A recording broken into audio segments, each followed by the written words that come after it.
Hello everyone, let us start with the sample paper 4. Let's go with the first question. What is the pH value of aqueous solution of ammonium chloride?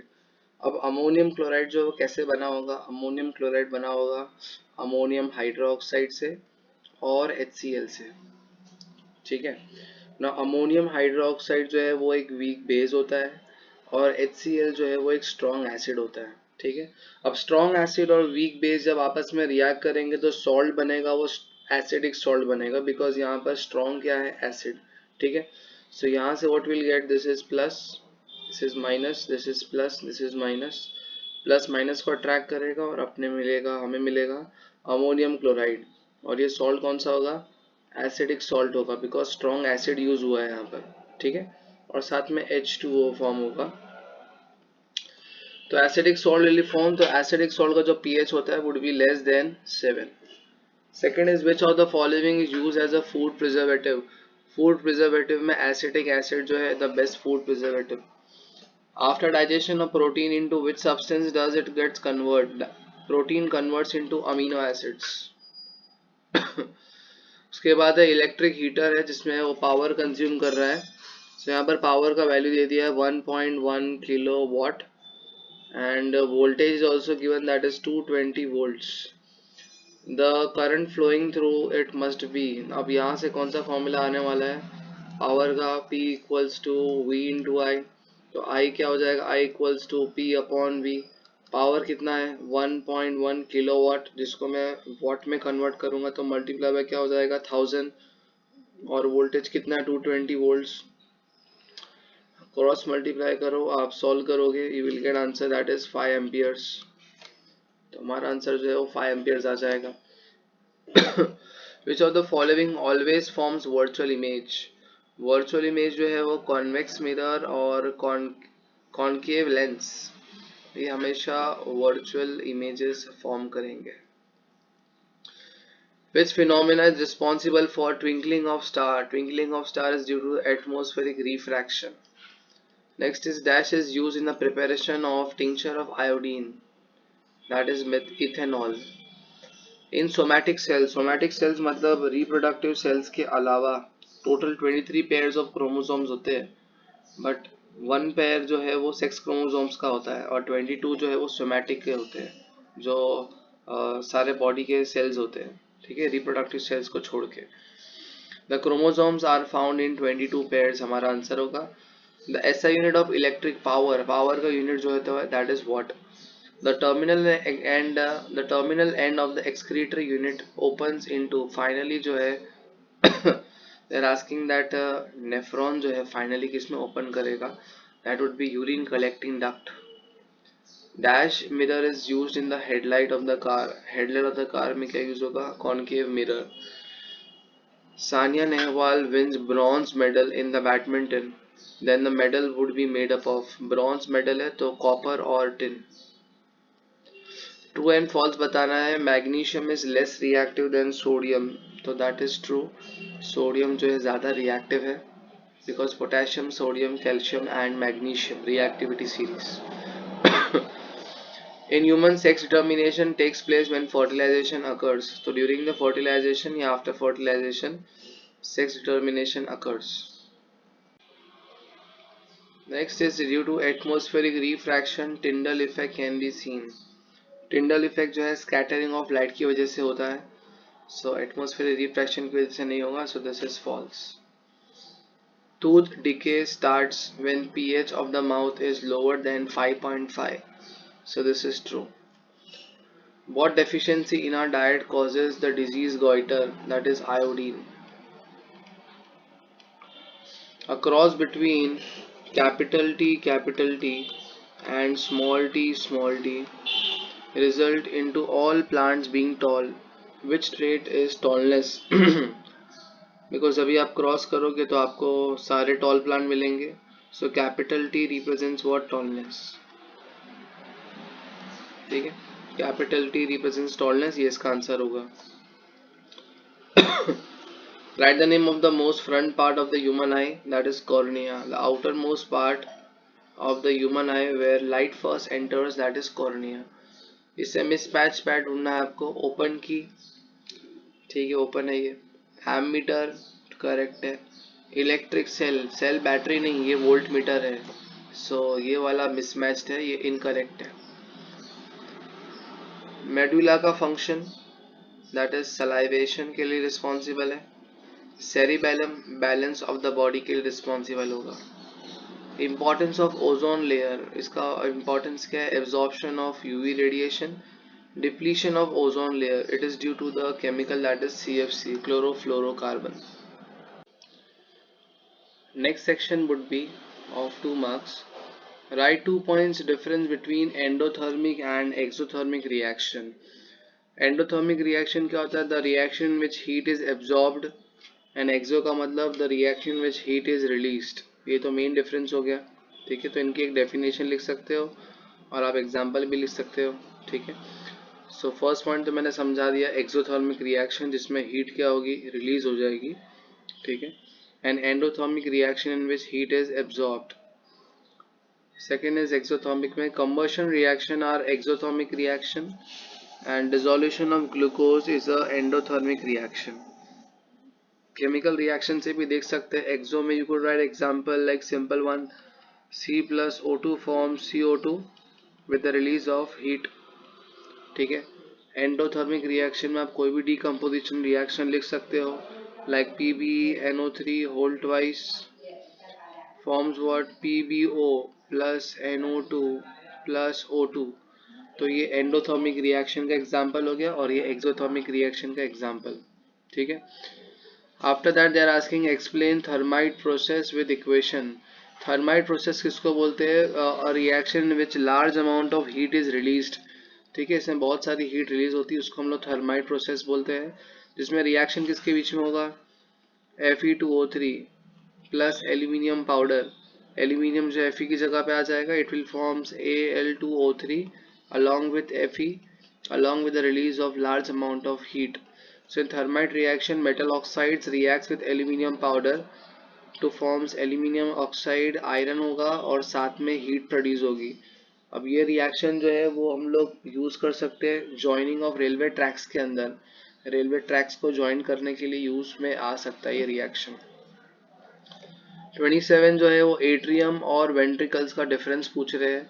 Atrium जो है वो अपर chamber होते हैं और ventricles जो है वो lower chamber होते हैं। ठीक है, वेंट्रिकल्स ब्लड को पूरे बॉडी में पंप करेंगे और एट्रियम जो है वो ब्लड कलेक्ट करेंगे बॉडी से। ठीक है, एट्रियम अपर चेम्बर डिस्कस हो गया है। In humans this is the wrinkled flap shape structure of atrium, से स्ट्रक्चर की बात करिए और इनकी वॉल्स जो है एट्रियम की थिन वॉल्स होती है। ठीक है, वेंट्रिकल्स जो है मैंने समझाया कि वो लोअर चेम्बर ऑफ हार्ट रहेंगे। दो वेंट्रिकल्स होते हैं और ventricles are thicker because they have to pump the blood throughout the body. तो ये इनका डिफरेंस हो जाएगा। नेक्स्ट क्वेश्चन पूछा है कि different type of asexual reproduction बताओ। यहाँ क्वेश्चन दिया है 28th question, name the asexual reproduction methods. कौन कौन से मेथड्स हैं? Many methods are, fission is there, binary fission, multiple fission हो गया उसके अंदर टाइप्स। ठीक है, so binary fission, budding, vegetative propagation, spore formation, fragmentation, ये सारे असेक्सुअल के टाइप्स हो गए। ठीक है, अब 29 क्वेश्चन देखिए, डायग्राम है रिप्रोडक्शन चैप्टर में से। Observe the given figures, name the living organism shown at A and B. ये लिविंग ऑर्गेनिज्म कौन सा है? That is hydra. And which is this living organism? That is rhizopus. Give the name of biological process seen in the both of diagram and also stated types. Hydra में क्या देखने मिलेगा? Budding. और Rhizopus में क्या देखने मिलेगा? Spore formation. ठीक है, दोनों असेक्सुअल मेथड से रिप्रोड्यूस होंगे। So asexual method is the type.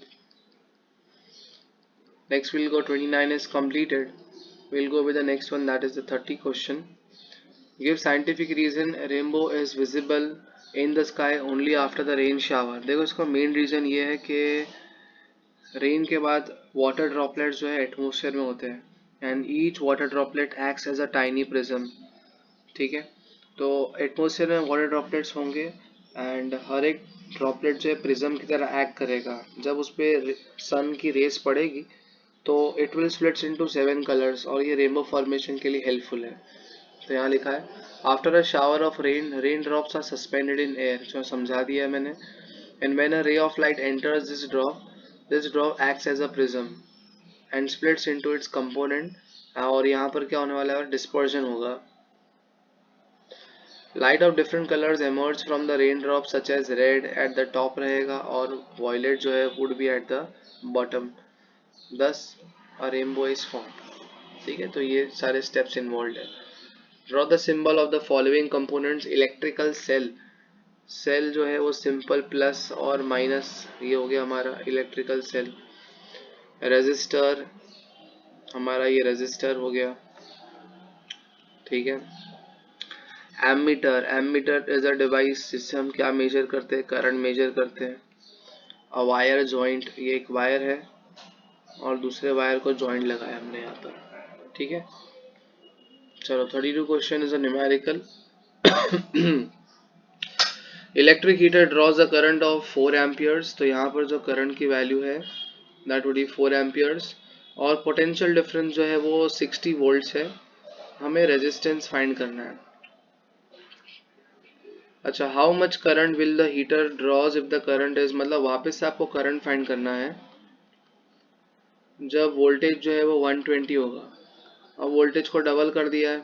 ठीक है, तो फाइनली आपको ये सिचुएशन निकालनी है कि करंट कितना होगा। तो पहले हमें रेजिस्टेंस फाइंड करना होगा पहले डेटा से, फर्स्ट डेटा जो दिया हुआ है। ठीक है, जो पहला जो डेटा दिया है उससे रेजिस्टेंस निकालेंगे, that is V equals to I into R. तो R equals to V upon I। Voltage कितना दिया ऊपर 60 और करंट कितना दिया है 4। तो व्हेन यू सॉल्व दिस 15 आ जाएगा, 15 ओम्स। 15 ओम्स हमारा रेजिस्टेंस हो गया। ठीक है, तो अब ये इन्फॉर्मेशन से हमें रेजिस्टेंस मिल गया, तो मतलब यहाँ पर रेजिस्टेंस की वैल्यू कितनी लेंगे हम लोग, 15 ओम्स। अब this data we have to use और करंट निकालेंगे बिकॉज फाइनली करंट फाइंड करना है। तो once again V equals to I into R, but I equals to watt, V upon R. Voltage कितना हो गया 120 और रेजिस्टेंस कितना हो गया 15। ठीक है, जब भी आप इसको सॉल्व करोगे you will get that is 8 amperes is the answer. ठीक है, 60 वोल्ट्स में जो करंट था वो 4 एम्पियर्स था, तो 120 वोल्ट्स में 8 एम्पियर्स हो जाएगा, डबल हो जाएगा। State the uses of electromagnet. Electromagnet जो है इलेक्ट्रिकल डिवाइस है जो हम लोग बेल हो गया, फैन हो गया, electric motor, loud speaker, headphone, ये सब में यूज़ करेंगे। हैवी लोड्स को लिफ्ट करने के लिए यूज़ करेंगे। आयरन का स्क्रैप वगैरह हो गया, removing iron particles. Electromagnet can remove tiny particles of iron from the wounds. Loading surface के लिए यूज होगा। Electromagnets can be use to load furnaces with iron. Separating magnetic substance, तो magnetic and non magnetic substance को अलग अलग करने के लिए भी यूज में आएगा। What is the role of decomposers in an ecosystem, तो ये वाला जो है इंपॉर्टेंट क्वेश्चन रहने वाला है। डीकम्पोजर जो है it helps in cleaning of environment. If decomposers won't be there तो कोई चीज़ रिसाइकिल वगैरह नहीं होगी। ठीक है, तो डीकम्पोजर्स का होना ज़रूरी है। Decomposers plays a crucial role in the flow of energy through an ecosystem. They break down the complex substance या फिर dead organism को break करके simpler substance में convert करेंगे। तो जो भी nutrients है वापस से once again जो है वो soil में चले जाएंगे, nutrients back into the soil. Food chain के बारे में short note लिखना है। Food chain is a simple chain in which energy is transferred from one trophic level to another. ठीक है, जितनी फूड चेन की लेवल कम होगा उतना अच्छा होगा, बिकॉज जितनी लंबी फूड चेन होगी उतना एनर्जी कम ट्रांसफर होगा। 35th क्वेश्चन देखते हैं यहाँ पर, मतलब answer. The food chain is a linear sequence of organism where nutrients and energy is transferred from one organism to another. This occurs when one organism consumes another organism. Start कहाँ से होगी, ये producers से start होगी। ठीक है, producers, और and कहाँ करेगी, डिकम्पोजर्स। तो this is the simple food chain. Next diagram आपको बताना है। ठीक है, diagram we have to explain. यहाँ पर द बी पार्ट, इसको आप क्या बोलोगे, लेफ्ट वेंट्रिकल।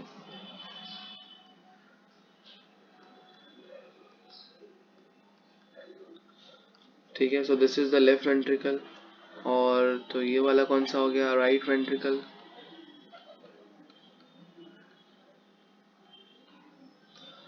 ई वाला पार्ट क्या हो गया, right atrium.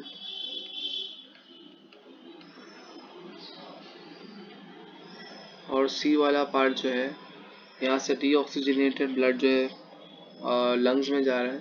So this is the pulmonary artery.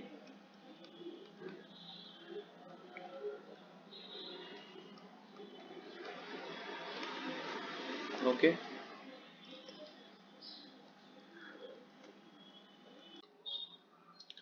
Okay, let us start with the section C, that what is redox reaction. Redox reaction is one of that reaction in which oxidation and reduction takes place. So those reaction in which oxidation and reduction takes place, that is called as redox reaction. ठीक है, जहाँ पर oxidation reduction दोनों होगा उसको हम redox reaction बोलेंगे. Explain with suitable example. तो यहाँ पर जैसे एग्जाम्पल है CuO plus H2 forms what, Cu plus H2O. ठीक है, सो CuO plus H2O, यहाँ पर देखो हाइड्रोजन के पास ऑक्सीजन नहीं था, बट यहाँ पर देखो ऑक्सीजन आ गया, तो ये क्या हो गया हमारा, ऑक्सीडेशन. ठीक है, सो एडिशन ऑफ ऑक्सीजन जो है that is called as oxidation. अब यहाँ पर कॉपर ऑक्साइड के पास पहले ऑक्सीजन था, अब ऑक्सीजन गायब हो गया, तो लॉस ऑफ ऑक्सीजन को भी हम क्या बोलते हैं, रिडक्शन. तो ये हो गया हमारा रिडक्शन. तो ऐसा रिएक्शन हमने बताया कि जहां पर ऑक्सीडेशन रिडक्शन दोनों होगा. 39 question, what is an alloy, state the uses of alloy. State the mixture of metal, जिसमें स्टेनलेस स्टील और ब्रास वगैरह क्या क्या मेटल्स प्रेजेंट है. So alloy is a homogeneous mixture of two or more elements, और इसके अंदर homogeneous mixture होगा दो और मोर एलिमेंट्स का, या मेटल्स का, या नॉन मेटल्स का. ठीक है, इनके यूजेस आप कंस्ट्रक्शन पर्पस के लिए यूज कर सकते हो, for manufacturing, industrial purpose, medicinal equipment, medical equipments है, मिलिट्री के लिए यूज कर सकते हो, गैजेट वगैरह बनाने के लिए, in jewelleries it is used. Fine. Stainless steel का जो कंटेंट पूछा गया है, स्टेनलेस स्टील के अंदर क्या क्या एलिमेंट्स इन्वॉल्व है. So here you have iron, iron, chromium, निकल.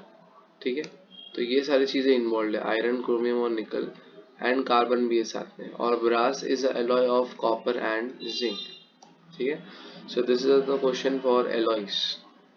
नेक्स्ट क्वेश्चन है 40 क्वेश्चन हमारा. Explain the classification of metals on the basis of the reactivity. मतलब हाई रिएक्टिविटी कौन है, मॉडरेट कौन है, लेस रिएक्टिव कौन है. ठीक है, तो यहाँ पर पूरा टेबल चार्ट बनाया हमने. Potassium, sodium, calcium, magnesium, aluminium, this are the high reactive elements, most reactive. Moderate reactive में आप जिंक, आयरन, टिन, लेड ले सकते हो, जो मॉडरेट रिएक्टिव है. और सबसे जो लीस्ट रिएक्टिव में आ जाते हैं सिल्वर, गोल्ड, प्लेटिनम. ठीक है, और कॉपर वगैरह, ये सब लेस रिएक्टिव में आ जाते हैं. ये रिएक्टिविटी सीरीज का आंसर हो गया. 41 क्वेश्चन बोला है कि व्हाट इज रिफ्लेक्स एक्शन, और give some examples of reflex action. Reflex action क्या होता है, it is a sudden automatic response which we perform according to stimulus. ठीक है, और वो हम क्यों परफॉर्म करते हैं, हमारे बॉडी को हार्म ना हो, प्रिवेंट करने के लिए. ठीक है, तो हमारा नर्वस सिस्टम जो है ऑटोमेटिक सराउंडिंग से स्टिमुलस कैच करके रिस्पॉन्स करता है, उसको हम लोग बोलते हैं रिफ्लेक्स एक्शन. जैसे एग्जांपल है pulling away from a hot और ऑब्जेक्ट, मतलब आप हॉट प्लेट को टच करते हो तो सडनली अपना हाथ मूव कर देते हो, that is reflex action. Blinking of eyes हो गया, प्यूपिल का साइज स्मॉल होना, आईज में जो प्यूपिल होता है ब्लैक स्पॉट, उसका साइज स्मॉल होना ताकि कम से कम लाइट एंटर करे आंख में. Then shivering, shivering is a reflex action that generates heat in respond to cold temperature. So ये सब जो है that is in the reflex actions. 42 question जो है फिशन एक्सप्लेन करना है और उसके टाइप्स एक्सप्लेन करने हैं. तो फिशन का सिंपल मतलब है दैट फिशन का मतलब one organism splits into two or more other organism. तो when one organism splits into two or more other organism, that is called as fission. अब फिशन के अंदर दो टाइप्स है, एक है बाइनरी फिशन और एक है मल्टीपल फिशन. ठीक है, डायग्राम के थ्रू देखते हैं. बाइनरी फिशन में we have taken example of amoeba. So amoeba when reaches to its maximum size its nucleus starts dividing, देखो न्यूक्लियस डिवाइड होने लग गया, सेंटर में न्यूक्लियस प्रेजेंट है, इट्स न्यूक्लियस स्टार्ट्स डिवाइडिंग, फिर साइटोप्लाज्म डिवाइड हो रहा है, ठीक है। After cytoplasm is getting divided, दो न्यू डॉटर सेल्स फॉर्म हो जाएंगे। तो ये जो है हमारा अमीबा का एक्सप्लेनेशन रहेगा। देन मल्टीपल फिशन में प्लाज्मोडियम है, ठीक है। सो प्लाज्मोडियम जो है it is the malaria causing agent. ये आउटर मोस्ट लेयर जो है जिसको हम सिस्ट बोलते हैं, cyst is the protective layer जिसके अंदर प्लाज्मोडियम मल्टीप्लाई कर सकता है, ठीक है। So nucleus which is present at the centre, it takes a bit of cytoplasm and forms many of the daughter nuclei, बहुत सारे डॉटर न्यूक्लियाई फॉर्म हो जाएंगे। फेवरेबल कंडीशन में जब वो मैच्योर रह सकते हैं तो ये जो आउटर मोस्ट कवरिंग है सिस्ट वो ब्रेक हो जाएगी और बहुत सारे डॉटर सेल्स जो है वो रिलीज हो जाएंगे, ठीक है। नेक्स्ट क्वेश्चन है सेक्सुअल और असेक्सुअल रिप्रोडक्शन में डिफरेंस। सेक्सुअल रिप्रोडक्शन जो है only one parent is involve in, sorry, asexual reproduction में only one parent is involve and sexual reproduction में two parents are involve. Sexual reproduction के अंदर sex organs involve है, मतलब यहाँ पर गैमेट्स है, रिप्रोडक्टिव सेल्स इन्वॉल्व होंगे। असेक्सुअल के अंदर कोई रिप्रोडक्टिव सेल्स नहीं है, सेक्स ऑर्गन्स प्रेजेंट नहीं है। The plant give rise to a new plant without any seeds, तो यहाँ पर सीड्स का एप्लीकेशन नहीं रहेगा। और सेक्सुअल रिप्रोडक्शन अगर प्लांट्स की बात करें, the plant give rise to new plants from the seeds, यहाँ से सीड सेक्सुअल रिप्रोडक्शन में सीड्स का इन्वॉल्वमेंट रहेगा। Next है 44, that is a numerical. A convex lens forms a real and inverted image of a needle at a distance of 50 centimeter. Convex lens है तो U, V and F की बात करें, ठीक है। A convex lens forms a real and inverted image of a needle. Distance कितना दिया 50 centimetre. अब कॉन्वेक्स लेंस है तो U जो है माइनस होगा, ठीक है। यहाँ पर इमेज डिस्टेंस दिया हुआ that is 50 centimetre. Where is the needle placed in front of a convex lens if the image is equal to the same size as that of object, मतलब ऑब्जेक्ट की जो डिस्टेंस है और image की distance same है, तो वो कौन सिचुएशन होगा, ऑब्जेक्ट एट 2f, ठीक है। तो ऑब्जेक्ट एट 2f और इमेज एट 2f, तो ये भी कितना होने वाला है 50 सेंटीमीटर, ठीक है। तो हमें यहाँ पर where is the needle place in front of a convex lens if the image is equal to the size of the object, तो इसका जो आंसर होगा क्या लिखना है हमें, object at 2f। Also find the power of lens, power निकालना उसके लिए पहले फोकल लेंथ निकालना पड़ेगा। So 1/f equals to 1/v minus 1/u। If you solve this, v की वैल्यू जो है कितनी है 50 और u की वैल्यू जो है यहाँ माइनस माइनस माइनस प्लस हो जाएगा, it comes out to be 2/50। तो 2 1 ज़ा 2 कितने ज़ा 25 ज़ा, तो यहाँ फोकल लेंथ की जो वैल्यू हो जाएगी that would B 25 centimetre. Fine, power of lens find करना है इसलिए हमने फोकल लेंथ फाइंड किया, तो P इक्वल्स टू 1/f, ठीक है। तो 1/25 जो है वो 0.04 हमारा हो जाएगा 0.04, बट यहाँ पर फोकल लेंथ जो है वो मीटर में रखना पड़ेगा। सो फोकल लेंथ मीटर में कन्वर्ट करने के लिए 100 से मल्टीप्लाई करना होगा, ठीक है। तो यहाँ पर कितना आ जाएगा 4 dioptre would be the answer. Focal length metre में होना चाहिए, ठीक है। So next question is about what is a plane mirror, write the nature of image formed by a plane mirror and also stated uses। Plane mirror की बात करें, simple flat surface होता है, ठीक है, जो लाइट रिफ्लेक्ट करेगा। It forms a virtual and erect image, जो ऑब्जेक्ट साइज और इमेज साइज दोनों सेम रहने वाला है, ठीक है। यूजेस की बात करें कि plane mirror has seven different applications, periscope में यूज़ कर सकते हैं, कलाइडोस्कोप में यूज़ कर सकते हैं, automobiles, shaving mirror, dentist mirror, torch light, solar cooker, security related purpose, ये सब पर्पस के लिए हम लोग जो है वो प्लेन मिरर यूज़ कर सकते हैं, ठीक है। तो यहाँ पर जो पूछा था write the nature of image form by plane mirror, तो यहाँ पर नेचर जो है हमने ऑलरेडी एक्सप्लेन कर दिया, that is virtual and erect. उसका जो है वो नेचर रहने वाला है। उसके बाद 46 क्वेश्चन के अंदर सीरीज कॉम्बिनेशन जो है उसका डेरिवेशन पूछ रहे हैं 46 क्वेश्चन के अंदर। तो सीरीज कॉम्बिनेशन का पहले डायग्राम बना लेते हैं। So we take resistors, 3 resistor ले लेते हैं। So this is R1, this is R2 and this is R3। Fine. और यहाँ पर हम बैटरी ले लेते हैं।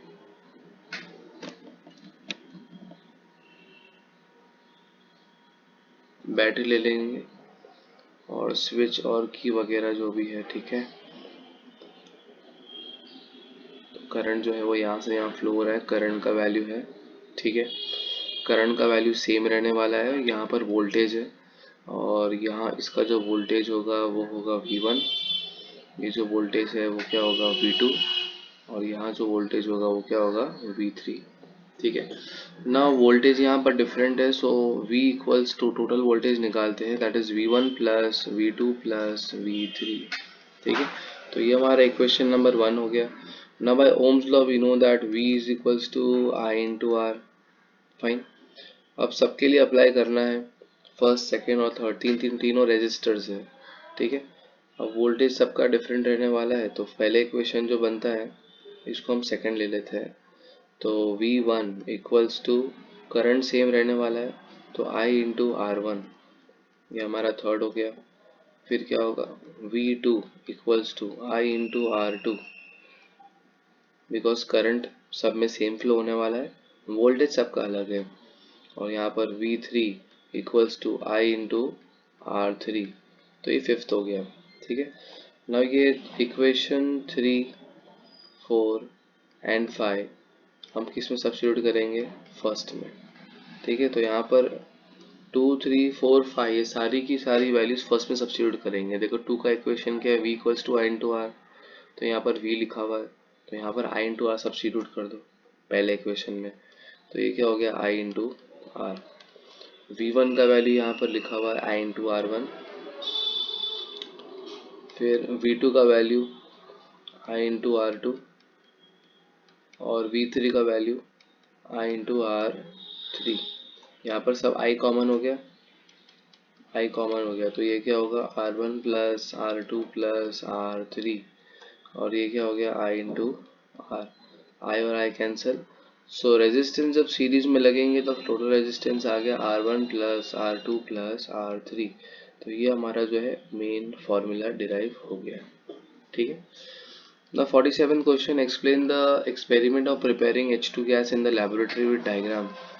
तो हाइड्रोजन गैस जो है वो कैसे प्रिपेयर होगी, तो यहाँ पर एक्सपेरिमेंटल सेटअप दिया हुआ है कि आपको कॉनिकल फ्लास्क लेना है जिसके अंदर आप जिंक ग्रैन्यूल्स लेंगे, ठीक है, जिंक ग्रैन्यूल्स Zn, और इसके अंदर हम डाइल्यूटेड सल्फ्यूरिक एसिड ऐड करेंगे। सो HCl है, या आप H2SO4 ले लो या HCl ले लो, हाइड्रोक्लोरिक एसिड, ठीक है। तो इसका रिएक्शन जो होगा वो क्या होगा ZnCl2 plus H2 gas. Fine. तो इसके अंदर जिंक ग्रैन्यूल्स है और कोई भी एसिड ले लो, HCl ले लिया हमने, तो यहाँ पर कौन सी गैस रिलीज होगी, H2 गैस। तो H2 गैस जो है वो हमें फर्दर पास करना है, ठीक है, और यहाँ पर जो है हाइड्रोजन गैस कलेक्ट हो जाएगी। तो ये इसका पूरा एक्सपेरिमेंट है, ये सेटअप है और ये इनका डायग्राम रहेगा।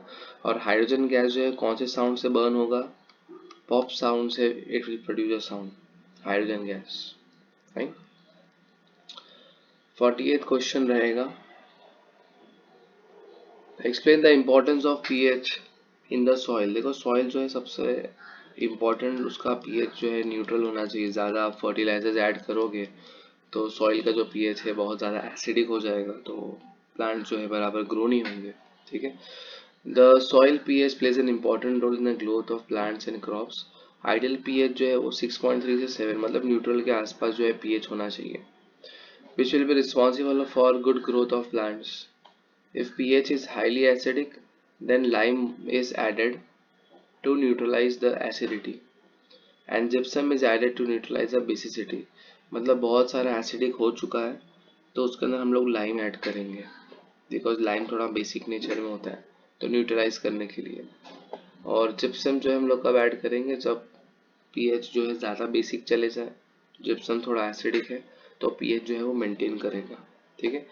उसके बाद पीएच का इम्पोर्टेंस जो है, हनी बी की बात कर रहे हैं लोग, हनी बी जो है एंड स्टिंग वगैरह, हनी बी वो एसिड इंजेक्ट करते हैं ह्यूमंस की बॉडी के अंदर, फाइन। तो उससे रिलीव करने के लिए हमें जो है बेस बेस से उसको जो है इंट्रोड्यूस करना पड़ेगा, जिसमें बेस बॉडी पे जो है स्क्रब करना पड़ेगा अगर उसका इफेक्ट कम करना है, न्यूट्रलाइज करना है तो। The pH is important in the remedy of honeybee sting because the sting is acidic due to formic acid. Formic acid होता है एंड स्टिंग के अंदर। Apply mild base like baking soda जो न्यूट्रलाइज कर देगा एसिड को और it will give relief from the pain and swelling. Okay, now let's see the 49 question. 49 question है what are structural isomers. Structural isomers यहाँ पर लिख लेते हैं। सो यहाँ पर they have same what, same chemical formula, same chemical formula but different structure, उसको हम लोग स्ट्रक्चरल आइसोमर्स बोलते हैं, ठीक है। पेंटीन के बनाने हैं, पेंटीन जो है एक अल्केन होता है और अल्केन का फॉर्मूला क्या होता है, CnH2n+2। पेंट का मतलब 5 कार्बन, तो आप यहाँ पर 5 सब्स्टिट्यूट कर दो, C5, 5 2 10 और 12, तो C5H12। इसके आइसोमर्स बनाने हैं तो पहले 5 कार्बन स्ट्रेट कर दो, 1 2 3 4 5, ठीक है। हाइड्रोजन हो जाएंगे यहाँ पर 3, यहाँ पर हो जाएंगे 2, यहाँ पर हो जाएंगे 2, ये 2 और ये कितने हो गए 3। तो ये हमारा इसका नाम होगा n pentane, because straight chain है एन पेंटेन। फर्स्ट आइसोमर ये हो गया। सेकेंड आइसोमर में 4 कार्बन स्ट्रेट में ले लो और एक कार्बन ब्रांच कर लो, ठीक है। CH3 CH3 CH2 CH, ये क्या हो गया CH3 इसका नाम क्या होगा आइसोपेंटेन। थर्ड वन, यहाँ 5 स्टेट में थे, यहाँ 4 स्टेट में, अब 3 स्टेट में होंगे, 1 2 एंड 3। एक कार्बन यहाँ पर, एक कार्बन यहाँ पर, तो CH3 CH3 CH3 CH3, इसका नाम क्या होगा नियो पेंटेन। ओके, तो ये 3 आइसोमर्स जो है वो पेंटेन के रहने वाले हैं। Next is the question number 50। What are the components of transport system in human beings? What are the functions of this component? तो ट्रांसपोर्टेशन के लिए जो मेन ऑर्गन इन्वॉल्व है that is heart, blood vessels, plasma, RBC जो इनके main content रहेंगे, ठीक है। तो heart is a muscular organ जो oxygenated blood throughout the body pump करने वाला है, ठीक है। और डीऑक्सीजनेटेड ब्लड जो है वो वापस से जो है हार्ट में पहुंचाएगा। Then second is blood. Blood is a fluid. It is a liquid which transport oxygen, carbon dioxide, nutrients, waste throughout the body.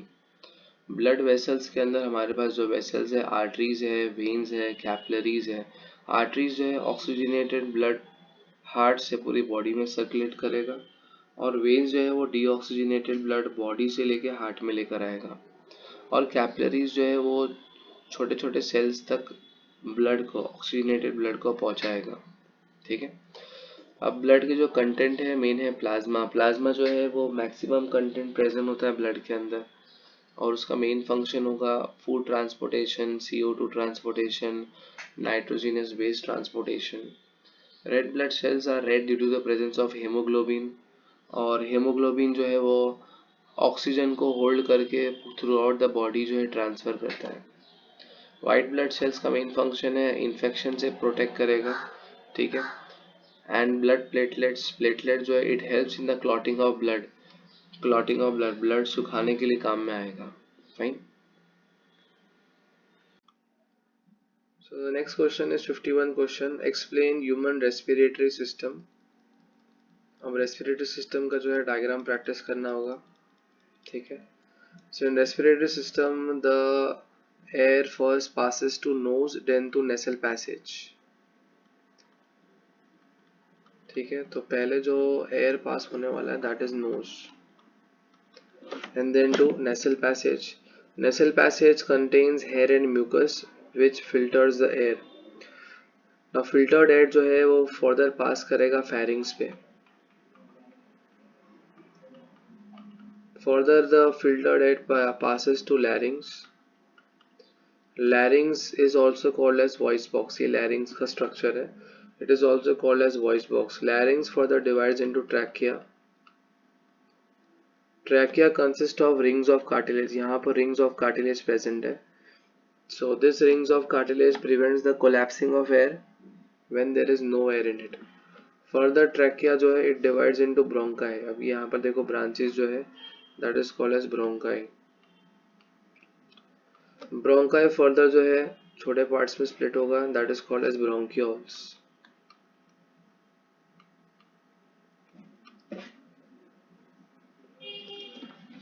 Bronchioles further divides into pouch-like structure called as alveoli. तो यहाँ पर जो सबसे end में है alveoli.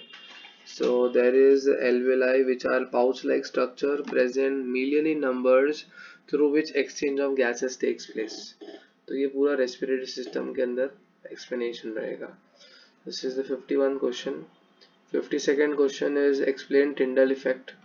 So Tyndall effect तो basic क्या होता है? The scattering of light by the particles is called as Tyndall effect. अब Tyndall effect की वजह से we could see different phenomena in day-to-day life. So when a beam of light is directed at the glass of milk, the light scatters. So scattering of the light is called as a Tyndall effect. This is a great example of Tyndall effect. When a torch is switched on in a foggy environment, the path of light becomes visible. तो यहाँ पर जो है जो path visible होगा वो Tyndall effect show कर रहा है. In this scenario, water droplets in a fog are responsible for scattering of light. तो Tyndall effect basically क्या होता है? The scattering of light by the particles, that is called as what? Tyndall effect. Okay, अब ये diagrammatic question है. The current through the rod AB is increased. Current जो है rod AB में increase करेंगे तो what will happen? यहाँ पर rod जो है वो displacement show करेगा. ठीक है, तो आप करंट इंक्रीज करो या मैग्नेटिक फील्ड स्ट्रेंथ इंक्रीज करो तो उसमें रॉड जो है ए बी डिस्प्लेस होगा. ठीक है. सेकेंड है strong horseshoe magnet is used. यहाँ पर स्ट्रॉन्ग हॉर्सशू मैग्नेट हमने यूज किया है. अगर पावरफुल रहेगा वापस से जो है रॉड जो है ज़्यादा फोर्स एक्सपीरियंस करेगा. फाइन. थर्ड है what happens when the length of the rod A B is increase. जैसे आप लेंथ इंक्रीज करोगे मैग्नेटिक फील्ड रॉड पे ज़्यादा लगेगी और उससे भी डिस्प्लेसमेंट जो है रॉड में ज़्यादा होगा. When will the displacement of the rod AB be maximum? Rod AB maximum कब होगा? जब तीन फैक्टर्स हो गए, करंट हो गया, फोर्स हो गया और मैग्नेटिक फील्ड. ये तीनों जब परपेंडिकुलरली एक्ट करेंगे एक दूसरे पे तब जो है तब जो है वो रॉड AB जो है मैक्सिमम डिस्प्लेस करने वाला है. जब करंट की वैल्यू ज़्यादा हो, मैग्नेटिक फील्ड स्ट्रेंथ ज़्यादा हो. फाइन. तो और ये फोर्स मैग्नेटिक फील्ड और करंट परपेंडिकुलरली हो so maximum rod A B would get displace. तो यहाँ पर हमने समझा दिया. ये जो 53rd क्वेश्चन है उसका एक्सप्लेनेशन यहाँ रहेगा. 54th question, write a short note on food web. Food web is a complex chain in which one organism depends on many more other organisms. So it is a interconnecting link in which one organism depends on other organism for food, that is food web. ठीक है. What would be your role in the Swachh Bharat Abhiyan to reduce the problem of waste disposal? Waste disposal अगर आपको बचाना है you could recycle, reduce. ठीक है. फिर ये सारे फैक्टर्स आप यूज कर सकते हो. Like separate waste, wet waste हो गया, ड्राई वेस्ट सेपरेट कर देना, रिसाइकलिंग करना, compost, reduce of the waste, minimum disposal items, maintain cleanliness. So this all things we could do.